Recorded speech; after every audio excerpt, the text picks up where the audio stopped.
20,000 years ago in prehistoric Europe, a small group of hunters led by their leader Ta gets ready to attack a herd of steppe bison. They create a wall of spears that causes the bison to stampede off a cliff, but 3 of them stay back. And one particular bull goes after Tao's son Keda. After savagely hitting him with its horns, it drags him to the edge of the cliff, where Keda falls to the abyss after Ta hits the beast with his spear. This all begins 1 week earlier, when the teenagers of the tribe are tested on their spear-making skills. The only ones to pass are Keda and his friend Kappa, so they will be brought to the last hunting expedition before winter comes. As part of the ritual that marks them as adults now, they also get beat up by the other men to learn that pain will journey with them, and they are blessed by the local shaman by the campfire. Later, while pretending to be asleep, Keda overhears Ta and his mother Ro talking. Ro does not think he is ready to hunt, because he leads with his heart, not his spear, but Ta believes Keda must do his part and prove himself to the tribe. The next morning, the hunting party leaves after saying goodbye to their loved ones and getting the shaman's blessing. Ro even gives Keda an extra piece of fur as a safety token. The party begins traveling across the land by following the sacred path left by their ancestors, who have made a series of rock sculptures that leave a trail for them to follow. The hand paintings on them point at the direction they must take to the hunting ground. During the trip, they come across another hunting party led by Keda, an old friend of Tao's who has recently lost his son. Both parties begin traveling together then. Whenever he has the chance, Keda tries to prove himself to his father, but he is not able to start a fire and cannot bring himself to kill the boar the other men capture, so he feels like a failure. One night, while they are eating by the fire, they hear a noise behind them, so they swiftly jump onto a defensive position. When nothing comes, they quickly relax, which proves to be a mistake. A cave lion suddenly jumps out and snatches Kappa, who it takes away to feed on. The next morning, the men build a cairn to give Kappa a memorial service that symbolizes the passing of one's spirit to the afterlife. The trip continues with only stops to hunt and rest. One evening, when they find a large and safe cave to sleep in, Ta takes the chance to make Keda get a tattoo of the constellations just like him. That way, he will always find a way home. It takes a good amount of days, but eventually, they find a trail of dump that takes them to a herd of steppe bison, which brings the story back to the beginning. As he falls, Keda tries to hold onto a rough cliff edge, but he slips and lands on a further ledge, where he breaks a leg and falls unconscious. Desperate to save his son, Ta tries to climb down, but his fellow hunters stop him, pointing out it is too late. While the men bring the sleds to carry the bison on, Ta stays by the edge of the cliff, crying in denial. Now that their hunt has been divided equally, Kessie's party leaves on their own to return to their home, so Tao's group has one last night of camping before convincing their leader it is time to move on.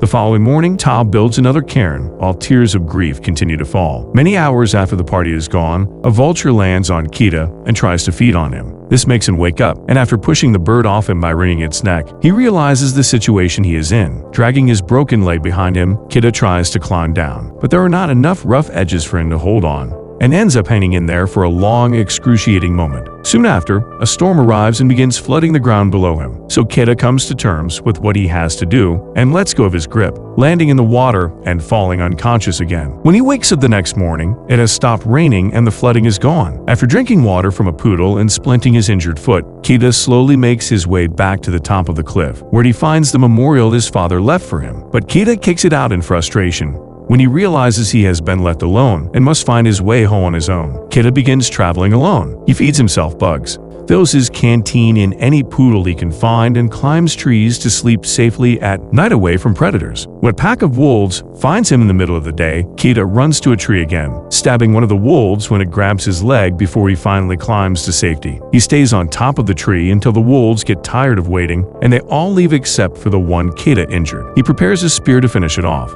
but he cannot bring himself to do it, so he decides to ignore it instead. Except Keda cannot do that either. The wolf's painful whining is too much to hear. Keda decides to help, and after tying up its snout not to get bitten, he picks up the wolf and carries it to the lake in order to clean its wound. Sadly, they cannot rest there for long because there are hyenas nearby, so Keda carries the wolf again until they find shelter in a cave where they can sleep safely. The next morning, Keda finds a mortar near a bunch of bones and uses it to create a plant salve that he applies on his foot, while the wolf manages to free his snout. Seeing as the animal is behaving, Keda decides to share his water with it, which the wolf finally accepts after lots of growling. Keda goes as far as cleaning the wound with the fur his mother gave him and sharing the worms he finds with the wolf as well. But worms are not enough to keep themselves fed, so Keda finally gets brave enough to make his first hunt. He kills a rabbit with a rock and even manages to start a fire at last to cook it. The wolf tries to take the rabbit from him, but Keda quickly pushes him away, remembering the lessons about leadership his father has taught him. He establishes dominance by always eating first and feeding the wolf after he is done. No matter how much he shares with it, though, the wolf still will not allow him to touch it. Winter is quickly approaching and Keda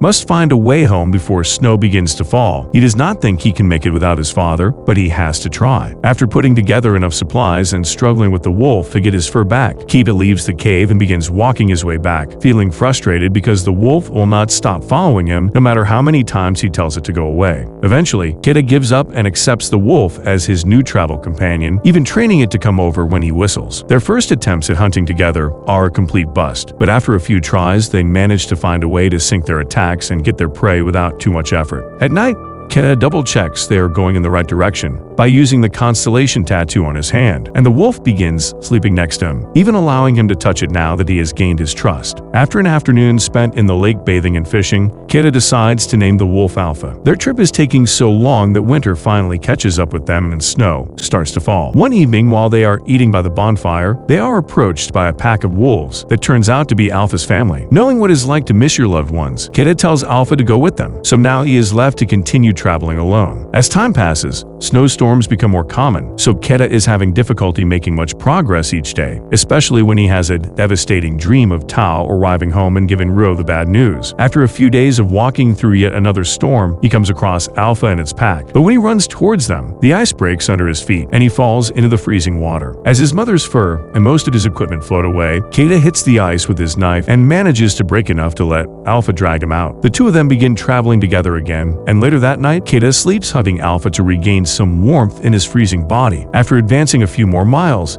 they find a trail of tracks that they follow to a hut, but sadly the owner is frozen to death. There is no food to be found, but Keda does grab a bow and arrow to hunt, ignoring Alpha's worry when he suddenly begins to cough up blood. Sometime later, the duo finds itself between a rock and a hard place. There are hyenas following them, but also a very dangerous storm ahead of them, so they run until they find a cave to hide in. Unfortunately, the place is not empty. There is a cave lion that does not hesitate to attack them. Alpha fights it fiercely, while Keda puts the arrow on his bow, concentrating to hit the right target. He manages to kill the lion and save Alpha, who still comes out heavily wounded from the fight. When they go back to very slowly traveling in the middle of the snowstorm, they find the sculpture that marks the sacred path, so Keda knows they must be close. His hope gets stronger when the northern lights appear above them one night, a sign that his ancestors must be guiding them. However, Alpha is too weak to keep going, and one day he finally collapses. Not wanting to leave his friend behind, Keda begins to carry the wolf in his arms, ignoring the fact he is also weak and continues to cough up blood. The conditions are so harsh that Keda eventually collapses as well, but then he finds encouragement in a memory that comes to him in a dream. It is the conversation he overheard his parents having the night before they left. To help Ro not to worry, Ta had told her Keda is stronger than even himself knows. With newly gained strength gained from his father's belief in him, Keda wakes up and picks up Alpha again, carrying it through the storm until they finally make it back to his tribe. Nobody can believe what they are seeing, and Ta cries as he tells his son how proud he is before taking him and the wolf into a tent to be taken care of. After Keda is patched up and fed, the shaman examines Alpha, quickly realizing what its problem is. Alpha is actually female, and she is giving birth. All the puppies are born safely and healthy, and the tribe welcomes them as part of the family. Years later, once the puppies have become proper adult wolves, they are assigned to hunters as partners and are taken to the next great hunt before winter.